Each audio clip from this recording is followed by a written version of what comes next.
থাকতে পারবা না। তাহলে শব্দতে শব্দ ঢাকার কি দরকার আছে? যতগুলি পারো ততগুলি মারো, পেট খালি করে ফেলাও। কথা ঠিক কিনা বলেন ভাইয়ের আমার?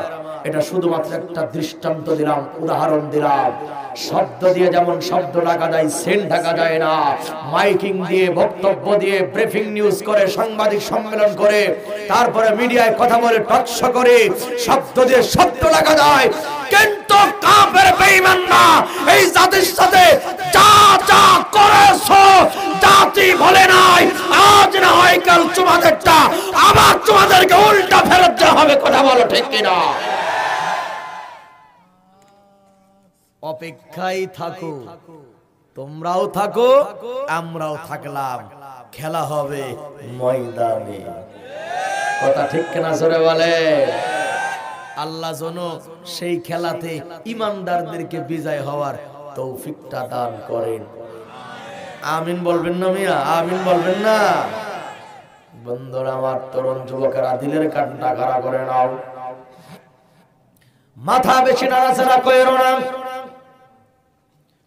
অন্তরের কান্দে ব্যাখ্যাগুলি শুনে নাও বন্ধুগণ আমার। এইবার নাফরমান বান্দা বলবে হালাকান্নি সুলতানিয়া, আমার ক্ষমতা কোনো কাজে লাগলো না, এইবার বুঝে ফেলাইছে আমাকে জাহান্নামে যাওয়া লাগবে। এইবার নাফরমান হাসরের ময়দানে পালানোর জন্য দৌড় মারবে। দৌড় মেরে কই যাবে? কেন্দ্রীয় অফিসে। হ্যাঁ, এক দৌড়ে যার যার দলের কেন্দ্রে ঢুকে যাবে নাকি? কেন্দ্রে ঢুকবে। রিমান্ড কাকে বলে শোনে। আল্লাহ কয় খোঁজা করলো, ও ফেরেশতারা নাফরমান চলে গেল, তাড়াতাড়ি ধর। আল্লাহ যখন বলবেন নাফরমানকে ধর, 1000 নয়, 2000 নয়, 70,000 ফেরেশতারা শিকল নিয়ে মারবে। দৌড়! 70,000 ফেরেশতারা নাফরমানকে ধরার পরে শিকল দিয়ে বাঁধবে। বান্দার পরে রিমান্ড কাকে বলে শোনেন। পায়খানার রাস্তা দিয়া লোহা ঢুকানো হবে। কোন রাস্তা দিয়া? গাল দিয়া বের করা হবে। নারী বুড়িগুলা পায়খানার রাস্তা দিয়া বের হয়ে যাবে, গাল দিয়া রক্তগুলা ঝরঝর করে পড়বে। নাফরমান মরেও না, নাফরমান বাঁচেও না। এইবার আল্লাহ বলবেন সুম্মাল জাহিমা সাল্লু, এই নাফরমানকে জাহান্নামের ভিতরে ফেলাও। ও ভাইরা লক্ষ্য করো, খেল তামাশা কয়দিন করবা? দুনিয়ার পিছনে আর কত ঘুরবা? এরপরে পশ্চিমাদের কালচার আর বুকে কত লালন করবা? কোরআন কি বলে শুনে নাও। নাফরমানের অবস্থা কেমন হবে শোনো। ফেরেশতারা নাফরমানের চুলের মাথা ধইরা অথবা 2 পা ধইরা জাহান্নামের ভিতরে যখন নিক্ষেপ করবে, একদিন নয়, 2 দিন নয়, চিরটা কাল সেই জাহান্নামের আগুনে জ্বলা লাগবে। জাহান্নামের ভিতরে বাধা অবস্থায় গড়াগড়ি খাবে আর জ্বলবে, গড়াগড়ি খাবে জ্বলবে। এই জ্বালা পোড়ার আর কোনদিন শেষ হবে না। এই জন্য কাফের যারা কুফরি করেছে, যারা আখিরাত মানে না তারা, আর আখিরাত মানে না যারা, আল্লাহর কোরআনের ব্যাখ্যা সহ্য করতে পারে না তারা, এখন বলেন ভাইরা কাফের কি হওয়া যাবে? কাফের হওয়া যাবে? এতক্ষণের ব্যাখ্যার দ্বারা এখন আপনাদের বিশ্বাস কি হলো জানতে চাই। আখিরাত হবে তো? হ্যাঁ, কত পার্সেন্ট সত্য? আখিরাত যদি হয় তাহলে আমলনামাটা বাম হাতে চান না ডান হাতে চান? কোন হাতে চান? আমলনামা ডান হাতে যদি পেতে হয় তাহলে হুজুর বেশি বেশি করে মারা লাগবে। যদি আমলনামা ডান হাতে পেতে চান তাহলে কোরআনুল কারীমের মধ্যে আল্লাহ যে কথাগুলো বলেছে, বিনা বাক্যে বিনা তর্কে সব কথা মাথা পেতে আমাদেরকে মানতে হবে। কথা বলেন ঠিক কিনা? সব কথা মানতে হবে, একটা কথাও ছাড়া। তাহলে আমলনামাটা কোন হাতে পাবো আমরা? যদি আমলনামাটা জান হাতে পাই, ফাদখুলি ফি ইবাদি ওয়াদখুলি জান্নাতি। আল্লাহু আকবার বলেন। মালিক তুমি কবুল করে বলেন না আমিন। আল্লাহ আমলনামাটা ডান হাতে দিও। মুরব্বীদেরকে বলে যায়, আমল নামা যদি ডান হাতে পেতে চান বেশি বেশি করে বিড়ি টানবেন। হ্যাঁ, বিড়ি টানা যাবে? মুরব্বীদের কিছু রোগ আছে, ছাড়তে হবে। রাত 11টা পর্যন্ত চার দোকানে থাকা যাবে না, বিড়ি টানা যাবে না, সময় মতো মসজিদে গিয়ে নামাজ পড়া লাগবে। আর যুবকদেরকে বলে যায়, ফ্রি ফায়ার, পাবজি গেম এগুলি বেশি করে খেলবা, আমল নামাটা তোমার ডাইন হাতে অটোমেটিক চলে যাবে। হ্যাঁ, কি কথা কথা কথা কথা, এই যুবকেরা আমার দিক তাকা, এই কিশোরেরা তরুণ আমার দিক তাকা, লিখে রাখ, লিখে রাখ, এখন যা বলবো এটা লিখে রাখ। যদি ফ্রি ফায়ার আর পাবজি ছাড়তে না পারিস, চাইতে লাভ নাই, সাদা পানি। এই তরুণদেরকে বলছে, যুবকদেরকে বলছে, যারা ফ্রি ফায়ার পাবজি নিয়মিত খেলো, যারা রাত দিন 24 ঘন্টার ভিতরে 12 ঘন্টা 14 ঘন্টা যারা ফ্রি ফায়ার পাবজি খেলো, তাদেরকে বলছে কথাটা লিখে রাখো অথবা রেকর্ডিং করে রাখো। আমার কথা মনে পড়বে, যদি এই গেম ছাড়তে না পারো, যদি এই গেম ছাড়তে না পারো, তাহলে 40 বছরের আগে তোর যে কোনো 100 হবে কানা। কথাটা লিখে রাখ, রেকর্ডিং করে রাখ ভাই। আরো বলি, তুই বিয়ের পরে যৌন শক্তি পাবি না।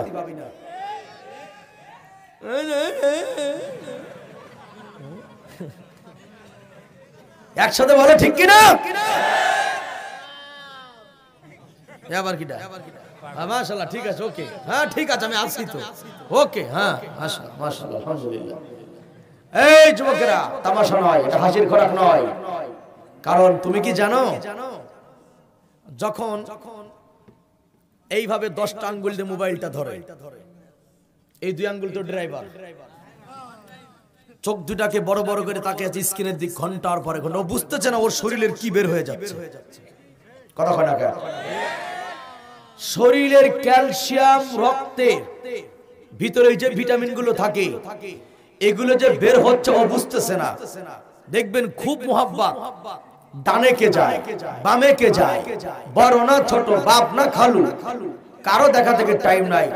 5 জন 7 জন এক জায়গায় বসে বসে তারা ফ্রি ফায়ার আর পাবজির গেম খেলে।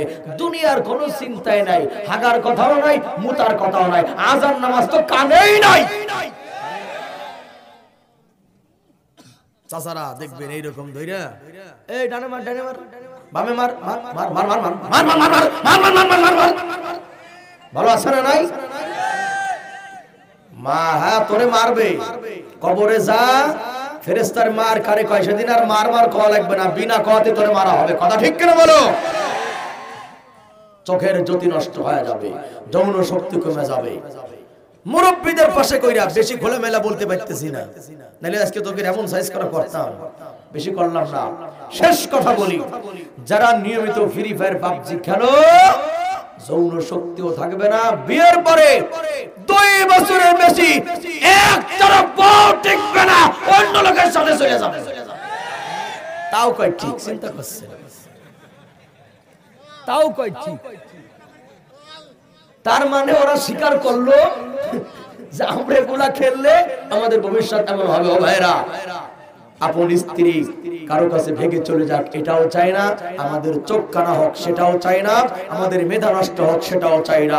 তাই তোমাদের আমি অনুরোধ করে গেলাম ভাইরা, এই খ্রিস্টানদের বানানো গেম এগুলি আর খেইলো না, নিজের দেহটাকে নষ্ট কইরো না, নিজের শরীরটাকে নষ্ট কইরো না। বিশ্বাস করো 30 বছর বয়স হলে তখন বুঝবা কেন গেম খেলেছিলাম। এখন তো রক্ত গরম, এখন হুজুরের কথা কানে যাবে না। কথা ঠিক কিনা বলো? মুরব্বীদের বলে গেলাম চায়ের স্টলের সময় দেবে না। আর মা বোনরা কি পর্দার আড়ালে আছে? ওনাদের কি বসাইছেন আলাদা? ও মা বোনদেরকে বলি একটু জলসাজি বাংলা সিরিয়ালটা কম দেখেন।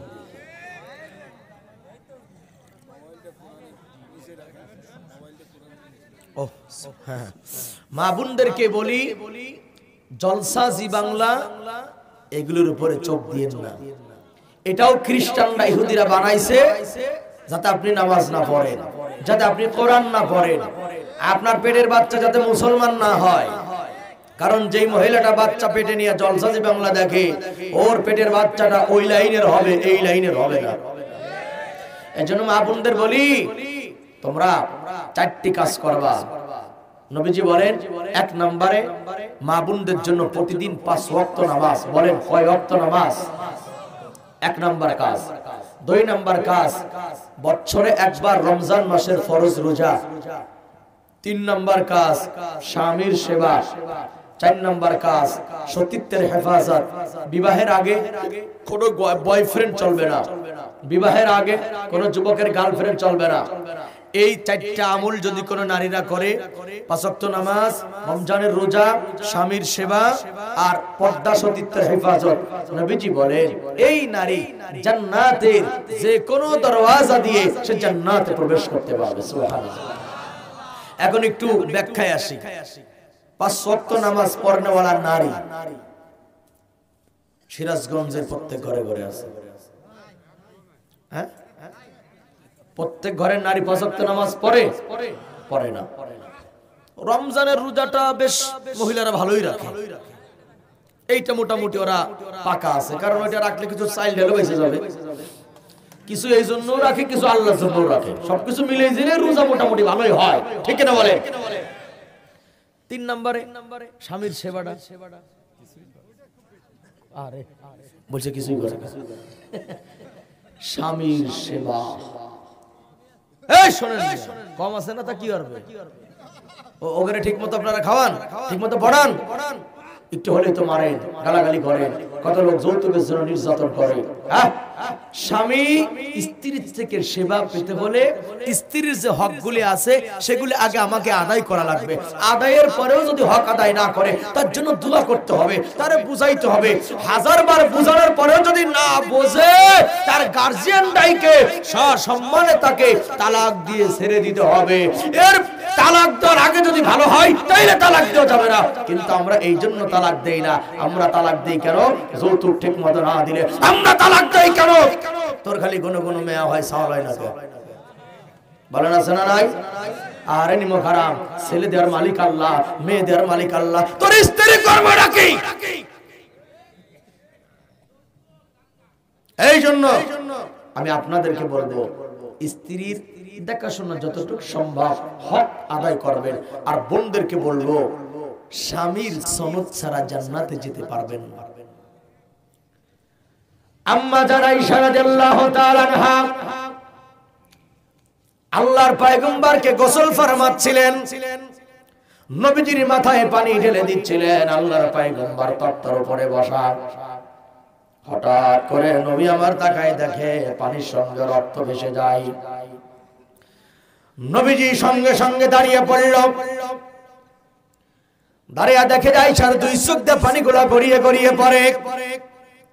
ডেকে বলে, আয়েশা রে, কান্দো কেন? হঠাৎ করে কান্নার কারণ কি?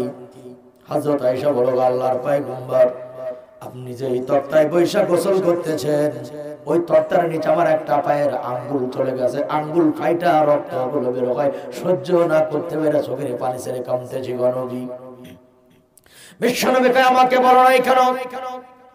হযরত আয়েশা বলে, আপনি আমার স্বামী, আপনি আল্লাহর নবী, আপনি গোসল করতেছেন, আপনার গোসলের ভিতরে আরামের ব্যাঘাত যাতে না ঘটে। আল্লাহু আকবার কর না, আল্লাহু আকবার কর না। আপনি গোসল করেন, গোসলের মধ্যে আরামের যাতে ব্যাঘাত না ঘটে, এই জন্য আঙ্গুল ফেটে গেছে, রক্ত বের হচ্ছে। আঙ্গুল নাই গোসল নবী, যদি আমার কলিজাও ছিঁড়ে যাইতো, আমি আয়েশা একটু শব্দ করে আপনার আরামের ব্যাঘাত ঘটাইতাম না। একটু মিলান ভাইয়ার আমার, আমাদের বউ হলে কি হইতো? যেই পাও তক্তার নিচে গেছে আর এক পায়ে উষ্টা মেরে ভালাই দিত। ইল্লা মাশাআল্লাহ, সবার স্ত্রী আবার এরকম না। অনেকের ঘরের বউ আছে স্বামীর জন্য নিবেদিত প্রাণ, বলেন আছে না নাই? হযরত আয়েশা ডাক দেখায়, নবী গো আপনি আমার স্বামী, স্বামীর পায়ের তলে স্ত্রীর জান্নাত। তার মানে হলো স্বামীর সেবা কইরা যদি স্ত্রী যদি মন জয় করতে পারে, স্বামীর মন জয় করতে পারে, তাহলে স্বামী যদি ওই নারীর প্রতি রাজি হয়ে যায়, খুশি হয়ে যায়, আল্লাহর পয়গম্বর বলে স্বামীর খুশি থাকাটা, স্বামীর রাজি থাকাটা হলো স্ত্রীর জন্য জান্নাতে যাওয়ার একটা সনদ বা সার্টিফিকেট। আল্লাহু আকবার বলেন। এই জন্য আমার বোনেরা স্বামীর সঙ্গে বেয়াদবি করবে না। গরমের দিনে স্বামী যখন কাজ করে ঘেমে যায়, বাড়িতে আসার পরে সঙ্গে সঙ্গে গাটা সুন্দর করে মুছে দাও, এক গ্লাস ঠান্ডা পানি দাও, স্বামী পানিটা পান কইরা একটু তৃপ্তি পাবে, একটু মুচকি হাসি দেবে, স্ত্রীও হাসবে। নবীজি বলেন দুইজন হাসির মাঝখানে আল্লাহ তাআলা দুইজনের সগীরা গুনাহগুলো মাফ করে দেয়। সুবহানাল্লাহ করবে। এখন বউরা স্বামীর সামনে সহজ হাসতে চায় না, স্বামীর সামনে সাজুগুজু বেশি করে না, কিন্তু দেখবেন মার্কেটে গেলে, বিভিন্ন জায়গায় গেলে জন্মের সাজা সাজে, স্বামীর জন্য সাজে না। আপনি যদি আজকে বাড়ি থেকে বলেন ও বউ একটু সাজো দেখি কেমন দেখা যায়, আপনারা বলবে বুড়ো করলে কি ঘরে ভূত উঠিছে তোমার, এটা বলবে না? কিন্তু আপনার সাজ থেকে যদি স্বামী খুশি হয়ে যায়, আল্লাহ খুশি হয়ে যাবে। সুবহানাল্লাহ করবিয়া। আপনি আপনার সাজগোজন্য কোন পুরুষে দেখাইতে পারবেন না, কারণ ইউদনিনা আলাইহিন্না মিন জালাবিবিহিন্না। আল্লাহ তাআলা কয় দুনিয়ার নারীরা শুনে নাও, ও নারীরা, ও মুসলিম নারীরা শুনে নাও, যখন তোমরা রাস্তাঘাটে বের হবা, যখন তোমরা ঘরের বাইরে যাবা, অবশ্যই অনুমতি আছে যাওয়ার। বলেন আছে না নাই? আল্লাহ কয় হে দুনিয়ার নারীরা, যখন বাইরে যাবা এমন একটা ওড়না, এমন একটা চাদর মাথার উপর থেকে ছেড়ে দাও, যে চাদরটা তোমার গোটা দেহ ঢেকে ফেলবে, আবৃত করবে। কারণ হলো নারীর দেহ পুরুষের জন্য দেখা হালাল না হারাম। যখন হালাল না হারাম মাইন্ড করেন না আমার মুরব্বিরা, কিছু কথা বলাই লাগবে। আজকে মুসলমান অনেক মেয়ে আছে, রাস্তায় যখন বের হয় দেখবেন কপাল একটা কালো টিপ লাগায়। টিপ লাগায় না? টিপ এদিকে কি বলে? টিপ বলে তো। কি কয়? পোটা। যাই হোক, সেই কত টিপই বলে না, ফোটা বা টিপ। টিপ লাগায় কেন মুসলমান? তুমি তো জানো, আজকে জানাই যে আর কোনদিন লাগাবো না বোনেরা। নমরুদ যখন ইব্রাহিমকে আগুনের ভিতরে ফেলাবে, খেয়াল করো, এই পোটা, এই পোটা এটার জন্ম কইতে হইছে শুনে নাও। যখন আগুনের ভিতরে ফেলাবে, আগুন জ্বলে না, ইবলিস এসে কয় নমরুদের রাখতে, কয় আগুন তো ধরবে না। কয় কেন? কয় এই এরিয়ার চতুর্পাশে লক্ষ লক্ষ রহমতের ফেরেশতারা দাঁড়িয়ে আছে। আল্লাহু আকবার। ইবলিস কয় আগে ফেরেশতারে সরাও। নমরুদ কয় ফেরেশতা সরাবো কেমনে? শয়তান কয় সহজ বুদ্ধি। কি? এই মাঠে কিছু যুবতীদের কাইনা অর্ধ উলঙ্গ কইরা ছাইরা দাও, মানে একটা মেলা মিলাও। কি মিলাও? কয় না কি মিলাও? মেলা, মেলাও জানেন না? একটা মেলা মিলাইয়া দাও, যুবতীদের কাইনা অর্ধ উলঙ্গ কইরা এখানে নাচ গান করো, ছাইরা দাও। যখন কোন নারী মাথার কাপড় ফেলে দেয়, ওই জায়গাতে রহমতের ফেরেশতারা দাঁড়ায় না। এবার নমরুদ যাদেরকে আনলো তাদেরকে পুরস্কৃত করবেন, এই জন্য তাদেরকে চিনে রাখার জন্য তাদের কপালে একটা চিহ্ন দিয়া দিল। কপালে কি দিয়া দিল? ওই যে কপালে নমরুদ চিহ্ন দিল, ওই চিহ্ন থেকে শুরু হইল কপালের মধ্যে টিপি দেওয়া।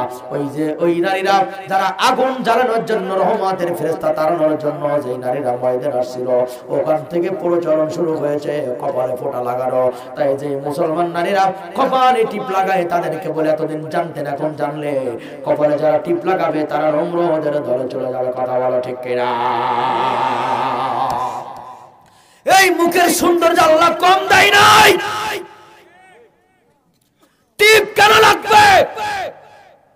খালি টিপ লাগায় না, মোটা ভুরুটারে উঠাইয়া চিকুন করে ফেলাইছে। আমি আমার ভাষায় বলি, এত চিকন করেছে দেখলে মনে হয় চান্দি চুলা বান্দির বাচ্চা আছে না নাই ভাই বাড়া দেখলে মনে হয় একেবারে পশমগুলা উঠাইছে অথচ নবীজি বলেন একটা পশম যে শরীরের একটা পশম ইচ্ছা করে কেউ যদি টেনে উঠায় ফেলায় কবিরা গুনাহ হবে। এখন বলবেন ও হুজুর আমার বাপের টাকা আমার শরীর উঠাইলে তোমার এত জ্বলে কে? এটা বলতে পারে না আমার তো জ্বলে না, আমার জ্বলবে কে? তবে আমার আল্লাহ এটা হালাল এইটা হারাম এইটা বলার জন্য দায়িত্ব দিয়েছেন ওলামায়ে কেরামকে। কথা বলেন ঠিক কিনা? তুই পুরুষ চাইছে বলে আমার তাতে আসে যায় না, কিন্তু হালাল কোনটা হারাম কোনটা সেইটা জানানোর দায়িত্ব ওলামায়ে কেরামের। মাইন্ড করবেন না। আর কিছু নারীর আছে আমার যুবতী বোনের আছে, ওরা ঠোঁটে কুকুরের গো লাগায়, মানে লিপস্টিক লাগায়। লিপস্টিক মানে ঠোঁটের লাঠি। কিসের লাঠি? লিপ মানে ঠোঁট, স্টিক মানে লাঠি। ঠোঁটের লাঠি। লিপস্টিক লাগায়ও না। লাকাদ খলাকানাল ইনসানা ফি আহসানি তাকওয়িম। আল্লাহু আকবার, আল্লাহু আকবার। আরে সমগ্র সৃষ্টির চাইতে আমার আল্লাহ মানুষকে উত্তম আকৃতিতে বানাইছে। সুবহানাল্লাহ। এই যে ঠোঁটের কালার, এটা কে বানাইছে? এই ভাইরা রাগ করবেন না। নারীরা লিপস্টিক লাগায় ঠোঁটের কালার পরিবর্তন করে, পুরুষরা বিড়ি খাইয়া পরিবর্তন করে বানাইছে। এবার আর কথা কয় না। সুন্দর ঠোঁটটারে বিড়ি খাইয়া নষ্ট করে ফেলাইছে। দোস্ত গুলো কইরো না। এই কালার, মুখের কালার কে দিয়েছে? ঠোঁটের কালার কে দেয়? এই ভুরুটা কে বানাইছে? আল্লাহ যেমনে বানাইছে ওই রকম রাইখে দাও। আল্লাহর সৃষ্টির উপরে সন্তুষ্ট থাকো। কথা ঠিক না ভাই? এই জন্য আমি আমার ভাইদেরকে শেষ কথা বলে যাই, নারীদেরকে বলে যাই স্বামীর সেবাটা ভালো করে করবা, আর স্বামীদেরকে বলে যাই স্ত্রীদেরকে ভালো মন্দ খাওয়ানোর চেষ্টা করবেন। আপনি যেই মানের কাপড় পরেন সেই মানের কাপড় পরাবেন, আপনি যা খান সেগুলা খাওয়াবেন। তাই বলে আবার বিড়ি খান দিয়ে বিড়ি সাই দেন না। কিন্তু ওয়াজ অনেকে বুঝেও না, না বুঝে আন্দাজে কয় হুজুর কয় কাছে যা খাওয়াবেন তাই খাওয়াবো। এবার তাহলে বিড়ি খাবার কাছে বুঝে ওই যে এক হুজুরে কইছে যখন ছিদ্রয় পানি নেবেন তখন দোয়া পড়বেন। এক মুসল্লি খুব বুঝা বুঝিছে, পায়খানায় বসে এখন দোয়া পড়ে। ওই যে ছিদ্রয় পানি নিচ্ছে দোয়া করতেছে, তো ওই ছিদ্রের কাছে দোয়া পড়ার কথা কইছে হুজুর। ছিদ্র মানে ওযু করার সময় যখন নাকে ছিদ্র পানি নেবেন তখন দোয়া পড়বেন। হুজুর উল্লেখ করে নাই নাকে ছিদ্র, কইছে যখন ছিদ্রে পানি নেবেন তখন দোয়া পড়বেন। ও সোসে আর দোয়া পড়ে, এইরকম বুঝলে হবে না ভাইয়া। এই জন্য আমার বোনেরা, আমার ভাইয়ারা, স্বামীদেরকে বলতে যাই স্ত্রীদের গায়ে হাত দিবেন না। হাত দিবেন না মানে কি? মানে মারধর করবেন না। ওয়াশিরুহুন্না বিল মারুফ, ওদেরকে কষ্ট দিবেন না, ওরা হলো অবলা। ওরা কি? কিন্তু কিছু নারী আছে আমাদের দেশে বলে সুপার দোষে শেষা খায়। সুপার দোষে কি খায়? যাদের দাঁত নাই দেখবেন পান সুপারি জর্দা এক জায়গা করে লোহার একটা ওই যে কি বলে ওদের ভিতরে রাইখা সেইসা সেইসা সেইসা সেইসা একেবারে সব গুলোরে একাকার কইরা এরপরে গালে দিয়া। কথা ঠিক কিনা? ঠিক কিছু নারী আছে তার চোপার দোষে শেষা খায় স্বামী রাতে। স্বামী যদি একটা বলে স্বামীরে 10টা বলে, এমন নারী আছে না? স্বামীর গায়ে তো শক্তি আছে, তোর ভয় লাগে না?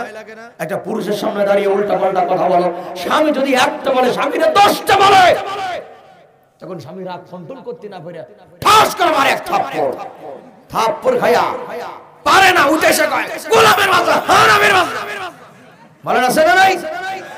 এরপরে স্বামী রাগ কইরা চুল ধরে আশ্রমতে করে পেদানি দেয়, পেদানি খাইয়া এরপরে ঘরের মধ্যে শুয়ে শুয়ে কাঁদে, ওরে আমার বড় বড় সওয়াল আইছিলাম গাতর বাড়িতে। সুরদে কান্দেন এরকমের, সেদিকে যাব না। আমি বোনদেরকে বলবো স্বামী তোমাকে মারবে না, স্বামীর আনুগত্যশীল হও, স্বামীর কথা মানো, স্বামীকে পরামর্শ দাও, স্বামীর জন্য দোয়া করো আল্লাহর কাছে। সংসারের ভিতরে আল্লাহ বরকত দিবে, ঘরটা জান্নাতের টুকরা হয়ে যাবে।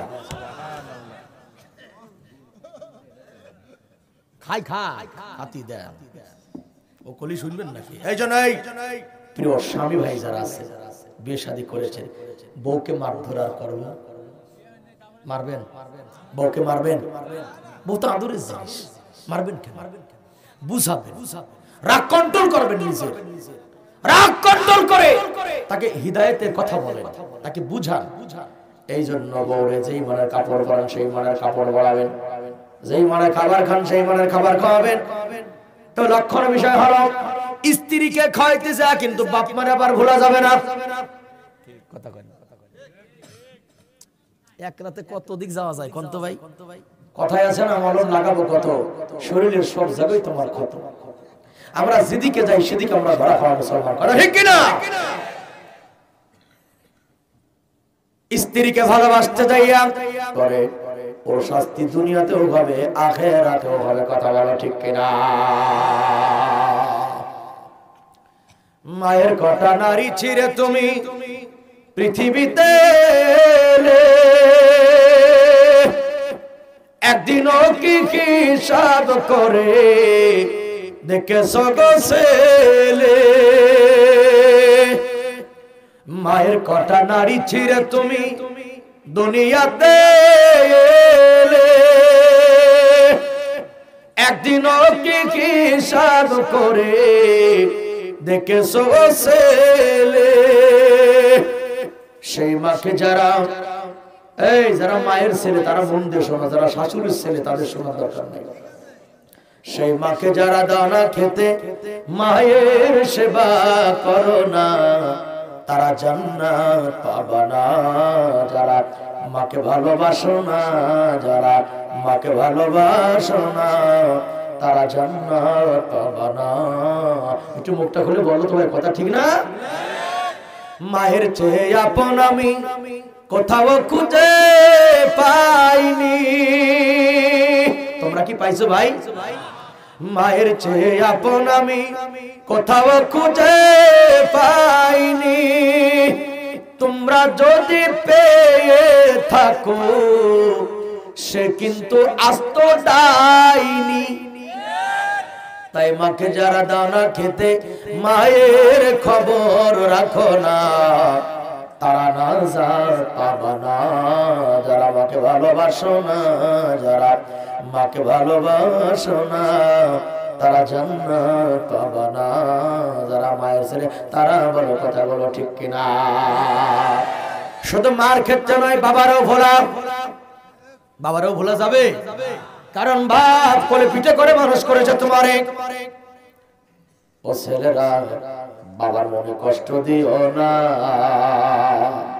এই যারা শ্বশুরের ছেলে তারা হাত উঁচু করবে না, যারা বাপের ছেলে তারা হাত দেখাও। বাপের ছেলে হাত উঠাও। তোমরা বাপের ছেলে, কথা বলে না, বাপের ছেলে, তাহলে বাপের সেবা করা যাবে তো? যাবে তো? হাত নামাও। ও ছেলেরা, বাবার মনে কষ্ট দিও না। চাকরি নাই বুড়ো বাবার, বসে বসে খাচ্ছে খাবার। চাকরি নাই বৃদ্ধ বাবার, বসে বসে খাচ্ছে খাবার। তাই বলে অসম্মান বাবাকে করো না।